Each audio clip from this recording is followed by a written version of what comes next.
Welcome back to the Agents Confidential podcast. This is going to be your mid-year reset. So we started this podcast earlier this year, and our first episode was about goal setting and mindset and that kind of thing. So we wanted to take a little bit of a strategic pit stop here and do something a little different for this episode and just reset. So this episode is your mid-year check-in, a chance to kind of slow down, reset, and get clear on what's working, what's not, and where to focus next because AEP is around the corner. Let's be truthful here. AEP doesn't start in October. No. It starts with the systems, habits, and prep you put into place right now. Yeah, we're going to walk through what's working, what's not, what needs fixing before busy season hits, prep work that's going to save you hours when October hits, how to clean up your CRM, lock in your marketing, get your head and calendar in the right place, and just some strategy that you're going to need to survive AEP without burning out. So you can walk into this AEP feeling calm, confident, and 10 steps ahead. I'll say this episode is your roadmap. Let's get into it. So where are you now? You can't grow what you don't measure. Let's take inventory of what's working and what's not. Reflection is where progress begins. Yeah. So Q1 and Q2 review. Look at the goals that you set, the revenue, lead flow, client growth. Did you hit your goals? Why or why not? Some metrics. How many reviews did you complete? And I know it's slower in the Q1 and Q2, but still good to check those numbers. Are you retaining clients or seeing more churn than expected? Are you following up with every lead, losing opportunities in the cracks?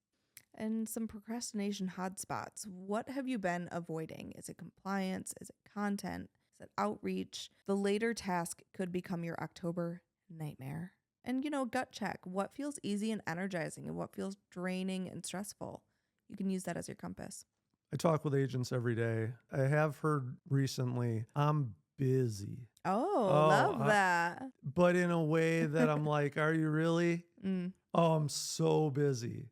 Right? And busy with work or life. Yeah, right. And we talk back on some of these metrics and say, maybe this check-in is, I haven't been tracking that, right? I had all these great intentions and then life gets in the way. Yep. That's why we're here to remind you to look at those things. And maybe your Q3 in prep for AEP is getting in the habit of even just starting to track what you're doing on a daily basis so that then you can evaluate, or it'll help you evaluate if you're hitting your goals or not. Because I feel like a lot of times when people say they're busy and they are writing business and they're making good money, sales cures all metrics, right? It's like when you're selling, nobody cares how many phone calls you're making, how many emails you're responding to, all these things, because you're writing business.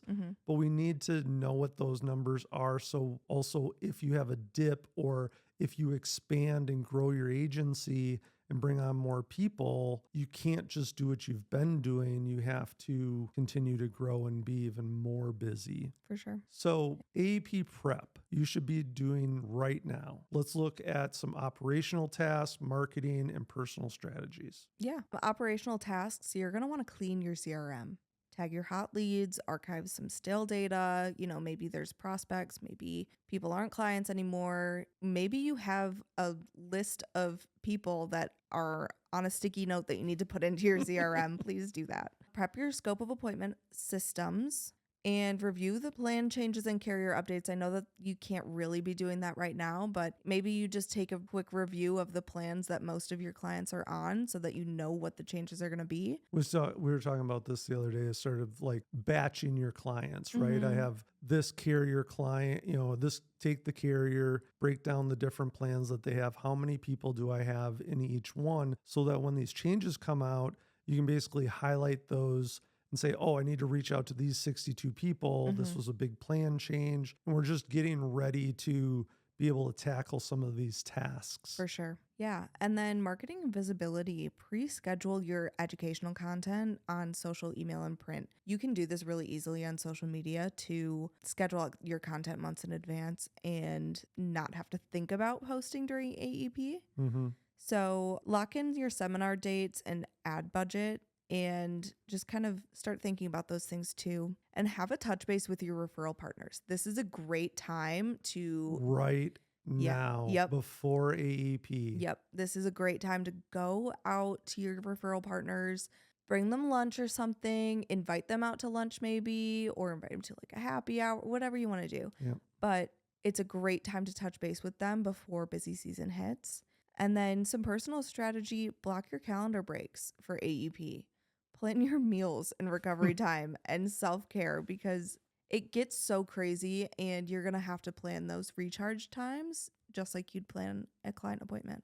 I've heard from some very successful agents that during AEP, maybe like every 10 days, they will go in their calendar now and block off time so that their staff doesn't book them appointments because they know they're going to need catch up time. Yep. And it's not at 11 p.m. Like it's Right. catch up time throughout your day. Yeah. And if you are caught up, great. Maybe you can, do some additional things or have some, walk-in appointments and things like that, but blocking those times out. And yes, this fall I will be touring around. Some people really love the EMT for AEP stop-ins. If you're big fans of those, just, send me a text or an email. I'll be sure to schedule to get to you, as I love seeing and helping people alleviate some stress in those times. And it's a stressful time. So how would our agents evaluate what's working and what's not working?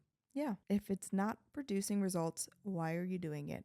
Is a very simple boiled down way to do that. And you're going to want to double down on what moves the needle and ditch what drains your energy or time. So lead sources, which ones are giving you ROI and which ones just drain your time and budget. So what is converting? Do a busy work audit. Are you doing stuff or building momentum? Sometimes Canva templates and call scripts feel productive but aren't actually revenue generating. So take a look at your time wasters, what is busy work and what is actually giving you results. And then also, are you reinventing the wheel with every single client? A messy workflow adds stress and kills efficiency. So are your systems clunky or are they clean? Just take a look at all those things because you can't change it unless you know what it is, Right. I was going to add that, or I'd like to add, you do have to give a venture some time, right? Mm-hmm. Like if you try something for a month and it's not necessarily getting your results, I think you should put that timetable in effect when you start it, right? Say, I am going to try this for X amount of time, 3 months, 6 months, a year, whatever. Are you talking about like lead sources specifically? Yeah, like actionable marketing plan, or, we're saying like what's working, what's not. Mm-hmm. When you start something like that, I think you have to give it enough time to say in 3 months, if this has not produced a lead, I'm done with it. Yeah. Let's look at revenue and ROI review because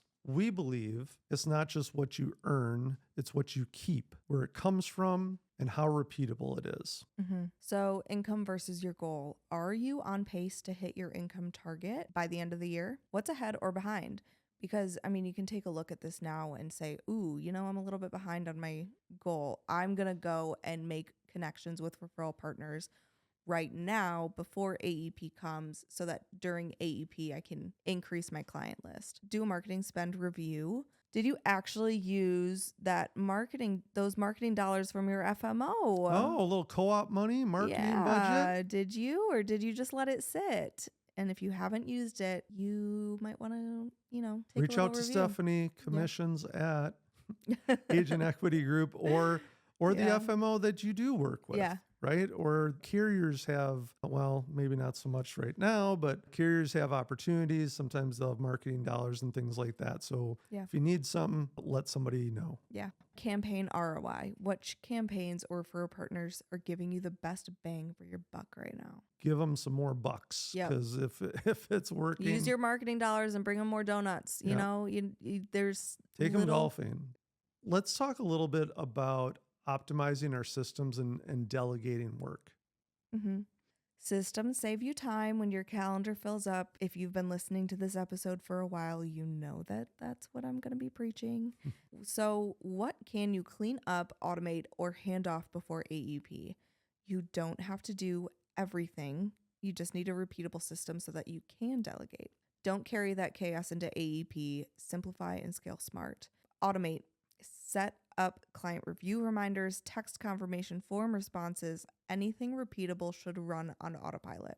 Don't rewrite every email or post. Create a library of swipe files, one sheets, and guides for you so that you don't have to think about these, posts or emails that you send on repeat.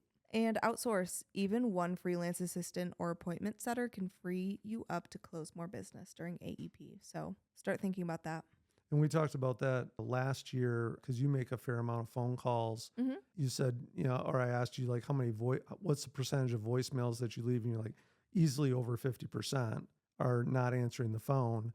The message you leave is pretty much the same every time, except it's, John and Bill and Tim and that kind of stuff. So anytime you see yourself sending the same message, telling the same message, you should capture it, make it specific of how you want it to sound, and then just say that every time. Oh, yeah, I have a script. Yeah, script it. Yeah, right? yeah, I have a script for different things so that even when I'm making phone calls for appointments and things like that, I don't have to think about it because there's so many.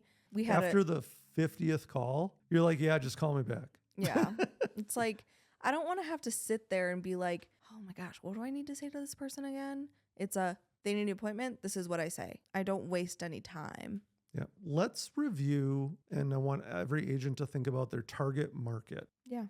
You don't need more clients. You need the right clients. So check in. Are you attracting the clients that you actually want to work with? Or are you working with the same clients who are taking up so much of your time with crazy little things? And I feel like a lot of, I say, Robins know Robins, Blue Jays know Blue Jays, right? If you have a client that you love, they probably have people in their life that are just like them. Yep. And say, Sarah, I would love to work with more people like you. Tell me about your friends. Yeah. Yeah. And, just take a look at your client fit. Are you working with the clients who value your service and actually just naturally refer their friends? Or are you spending time on high maintenance, low return cases? And then take a look at your messaging. Does your website, social content, or ads speak to your ideal audience? So thinking back to that favorite client of yours, does your website messaging say something that they would love or they would resonate with? And then also, refocus.